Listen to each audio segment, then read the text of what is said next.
আমরা হচ্ছি গাঁওগ্রামের খাঁটি বাঙালি। আসসালামু আলাইকুম, সবাই কেমন আছেন? আলহামদুলিল্লাহ আমরা সবাই ভালো আছি। অনেকদিন পর আজকে মজার একটা খাবার রান্না করাম।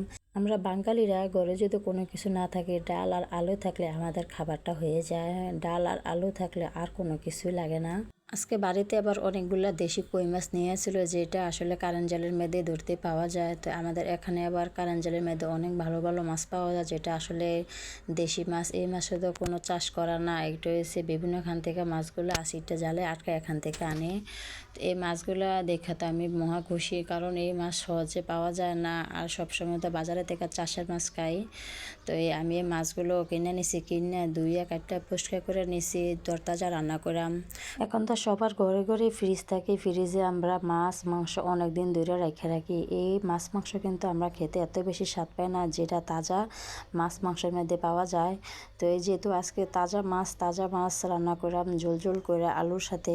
তা আমি কই মাছটি নুন আর হলুদ মাইকা ভালো করে মাছগুলো বাজা নিচ্ছি লাল লাল করে। যেহেতু টমেটো আলু দিয়ে কই মাছটি রান্না করাম ঝোল ঝোল করে, তো এর মাঝে আমি সব কিছু আগে কাটটা পরিষ্কার করে নিয়ে নিচ্ছি। এখানে পেঁয়াজ আর কাঁচামরিচ নিয়ে ভালো করে কিছুক্ষণ জাল করে নিছি। জাল করার পর এখানে আমি রসুন পাউডার দিয়ে দিছি। আমি নিজের হাতে রসুনের পাউডার বানিয়ে নিয়েছিলাম। যে সময় ফ্রিজে রসুনটা থাকে, অনেক সময় আটকায় থাকে বরফে, আনতেও পাই না, রান্নাও করতে পারি না। পাউডারটা বানালে তো সবসময় হাতের কাছে থাকে, সুবিধা হয় ভালো।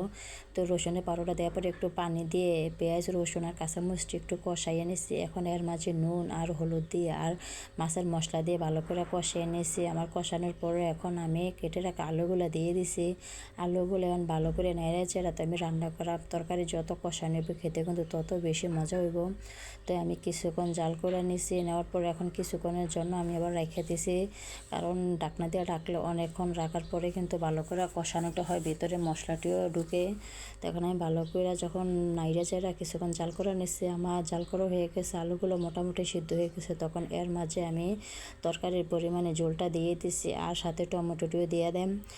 টমেটোটি দিয়ে ভালো করে নাইড়া চেড়ে আর একটু জাল করে নেন। যাদের মুখে রুচি নাই, খেতে স্বাদ লাগে না কোনো জিনিস, তারা এভাবে টমেটো আলু দিয়ে কই মাছের ঝোল রান্না করবেন, দেখবেন যে অনেকটা ভালো লাগে খাইতে। আমার যখন মুখে রুচি না থাকে তখন আমি এভাবে রান্না করি, আমার তো অনেক বেশি ভালো লাগে, আমি খাবার খাইতে পারি। আমার এই কথাটা আপনাদের সাথে শেয়ার করলাম। আপনাদের কাছে যদি ভালো লাগে আপনারা এভাবে রান্না করে ট্রাই করতে পারেন, দেখেন যে আসলে মুখের স্বাদ লাগে, খাইতেও ভালো লাগে। আমার আলু আর টমেটোগুলো সিদ্ধ হয়ে গেছে। এখন এর মাঝে আমি মাছ আর ধনিয়া পাতাটা দিয়ে দিলাম। ধনিয়া পাতা মাছ একসাথে জাল দিয়ে কিছুক্ষণ নেয়াম।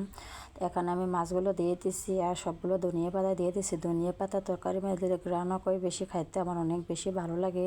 তো এখন আমার তরকারিটা রান্না হয়ে গেছে, এখন আমি তরকারিটা নামাইয়া নেম।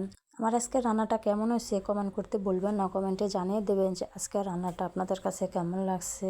এখন আমি তরকারিটা নামিয়ে নিছি। মাটির চুলার তরকারি রান্না করলে তরকারির স্বাদও যেমন লাগে, খাইতে অনেক বেশি ভালো লাগে। আজকের ব্লগটা এখানে শেষ করলাম, দেখা হবে নতুন আরেকটি ব্লগে। আল্লাহ হাফেজ সবাইকে।